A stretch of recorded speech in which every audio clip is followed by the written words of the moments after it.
Let's look closely at nerve injuries that lead to specific hand distortions. In normal physiology, the flexors and the extensors will balance each other out. However, when a nerve is disrupted, much of the pathology occurs due to the lumbricals. These peculiar muscles are responsible for doing three things: flexing the MCP joint, extending the DIP-PIP joints, and confusing medical students for decades. What is clawing? Well, it's not exactly this cat. When the median or ulnar nerves are lesioned distally, the remaining normally innervated extrinsic flexors exaggerate the loss of the lumbricals, which is going to cause flexion at the DIP and the PIP joints. The first distortion is called ulnar claw. Loss of the ulnar nerve distally leads to a loss of function in the medial lumbricals and an inability to extend the fingers. When a patient tries to flatten or open their hand, their pinky and ring finger stay clawed, and it creates the Pope's blessing. The key to differentiating an ulnar claw and the Pope's blessing is determining if the patient is trying to open or close their hand, so then you can tell which fingers are dysfunctional. What if, instead of trying to open the hand, the patient were trying to make a fist right now? Then that would be a proximal median nerve lesion.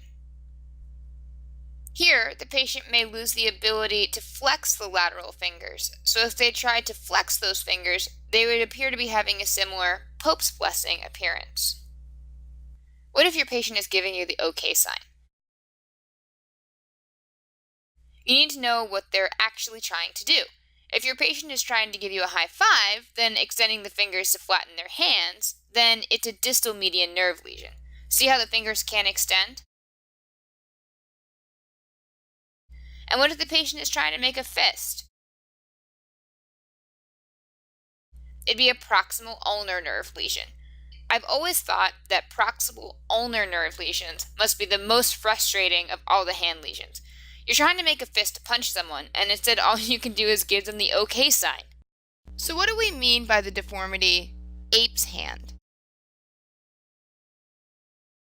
It means that the person has trouble opposing their thumb, as in they can't bring their thumb across their palm to touch the tip of their pinky finger.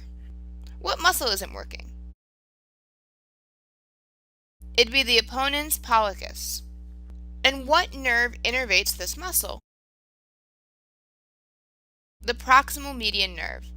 Injury of the median nerve at the elbow or the wrist takes out the thenar muscles and the opponent's pollicis muscles, which can severely atrophy in these patients. Alright, it's flash quiz time. What lesion would cause this total claw? The answer is lower trunk lesions, C8 and T1, of the brachial plexus. The forearm finger flexors innervated by the median nerve and finger extensors innervated by the radial nerve are unopposed. I just mentioned the thenar muscles and the hypothenar eminence, which are pictured here. What muscles comprise the thenar eminence? The opponent's pollicis, abductor pollicis brevis, and the flexor pollicis brevis. Two briefs and an opponent. Based on what we just talked about with the ape hand, what innervates the thenar eminence muscles? The median nerve. Good. On the other side of the hand, we have the hypothenar eminence. What nerve do you think innervates this collection of muscles? The ulnar nerve. Here, we've got the opponent's digiti minimi, abductor digiti minimi, and the flexor digiti minimi. 3 minimes. Imagine the Austin Powers character, Mini-Me, holding up his pinky finger, using his hypothenar eminence. Now you got it. What do the thenar and the hypothenar eminence do? They oppose, abduct, and flex. Remembering O, A, and F should help you remember both the action and the muscles in each of these regions. 3 more groups of the hand to master, okay? The dorsal interosseous muscles, the palmar interosseous muscles, and the lumbrical muscles. The dorsal interosseal muscles abduct the fingers, or spread the fingers. What about the palmar muscles? They do just the opposite. To keep these straight, use the mnemonic DAB pad. All right, dorsal's abduct and palmar's adduct. Finally, let's do the lumbricals. Do you recall what the lumbricals do? That's right. They flex the MCP joint, extend the PIP, and extend the DIP. Do you remember why they're important? These muscles are accountable for the clawing presentation of the ulnar and medial nerve lesions.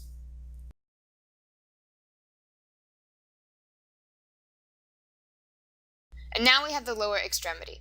For step 1, this is likely a lower yield section than the upper extremity. There are fewer types of injuries that you'll be expected to understand, and almost all of them are listed on this page. Do not waste your time understanding the sacral plexus. As we work our way through the chart in first aid, let's just look at all of the nerves. You have the obturator, the femoral, common perineal, also known as the common fibular, tibial, and the superior and inferior gluteal nerves. Notice that the obturator and femoral nerves, both from L2 through L4, are directly off the spinal cord, like the superior gluteal and inferior gluteal nerves. But the tibial and common perineal are actually terminal branches. Do you recall which nerve gives rise to these two nerves? The sciatic nerve. Let's give each of these nerves a little more attention. The obturator nerve innervates the muscles along the medial aspect of the thigh, which are all the muscles responsible for adduction of the thigh. It makes sense that the injuries of the obturator nerve will cause difficulty in thigh adduction and sensory loss of the medial thigh. What's unusual about the obturator nerve? As it descends from the sacral plexus, it actually passes straight through the psoas major muscle. What kind of an injury might cause an obturator nerve lesion? An anterior hip dislocation. The next nerve that we're going to talk about is the femoral nerve. This nerve runs medial-anteriorly through the thigh and subsequently innervates the muscles of the anterior thigh. These primarily include the quadriceps muscles, which do what? Leg extension and straightens the knee. It also innervates some of the accessory flexors of the hip, namely sartorius and the pectineus muscles. If you lose innervation provided by the femoral nerve, what might you expect? Difficulty with flexion and leg extension. What about a sensory deficit? Yeah, of course, on the anterior thigh and medial leg. How is the femoral nerve injured? Imagine someone in a horrible car crash with a pelvic fracture or other trauma to the pelvis. Let's do the next two nerves together, in part because they both originate off the sciatic, but also because their motor and sensory attributes are almost entirely mirrored. When you think about the common perineal nerve, also called the common fibular nerve, you should think about the fibula, which lies laterally in the leg. This nerve provides innervation to the muscles of the lateral leg and also the dorsal surface of the foot. What do the muscles of the lateral leg do? They pull the lateral side of the foot out, or evert the foot. When you think about the tibial nerve, you should think about the tibia, which lies medially in the leg. This nerve provides innervation to the muscles of the medial and posterior lower leg, and also the plantar surface of the foot. What do the muscles of the medial leg do? They invert the foot, as well as allow a person to plantar flex, or push their foot down like on a gas pedal. You can use the memory aids PED and TIP, to help you remember the functions of each of these nerves respectively. PED is for perineal everts dorsal, and TIP is for tibial inverts plantar. If you look at the motor and sensory deficits for the common perineal and tibial nerve, they match the function and paths of the nerves exactly as we've already discussed. The only thing we haven't talked about is the gait deficit that occurs with injuries to the common perineal nerve. When people walk, it's important for them to keep their foot dorsiflex, or it would either drag along on the ground or flap on the ground. This is often referred to as foot drop, and it's a relatively common lower limb pathology. What autoimmune disease is most likely to cause foot drop? Yep, it's multiple sclerosis. One way the boards will like to test the common perineal nerve is by presenting a patient with chronic compression over the fibula, like an alcoholic who sleeps on park benches. Don't automatically assume that this patient has a vitamin deficiency. His fibula is actually constantly compressing the common perineal nerve, giving very specific distributions of tingling and numbness, which is not how a vitamin deficiency would present. And also beware the woman who crosses her legs for hours on end. This is another way the boards will get at the common perineal nerve injury. The two final nerves we'll look at are the superior gluteal and inferior gluteal nerve. What is the primary function of the superior gluteal nerve? To abduct the thigh. You can think about it as also stabilizing the hip. This is illustrated by the Trendelenburg sign, noted when a patient stands on the opposite foot as the nerve injury. When they do, their hip drops because the body can't keep the pelvis level, even as their weight shifts. So, if the right hip drops, which side is the nerve lesion on? It's on the left side, which is failing to abduct the left hip to keep the pelvis level. Patients with a posterior hip dislocation may present with subsequent superior gluteal lesion. Inferior gluteal nerve injuries also occur with posterior hip dislocation, but are different altogether because this nerve innervates the gluteus maximus. The primary responsibility of this muscle is extension of the hip, which is not a function used explicitly by people on a day-to-day basis. So how do patients notice? They have difficulty pushing the leg downward. This makes it hard to jump, climb stairs, or even rise from a seated position. The final nerve we need to pay some attention to is the pudendal nerve, which arises from S2 to S4 and innervates the perineum. There is an important aspect of this nerve to remember for the boards, which is that it can be found by finding the ischial spine and injecting anesthetic, something very useful during childbirth. Flash quiz. Anterior hip dislocation may mean injury to which lower extremity nerve and would cause which motor deficiency? The obturator, and it might cause loss of thigh adduction. Alright, it will be important for your exam that you know the common symptoms of misbehaving lumbar or sacral spinal nerves. You should be able to correlate a symptom with compression of a specific lumbosacral radiculopathy, which is often described as weakness in a specific muscle group, resulting in some telltale signs.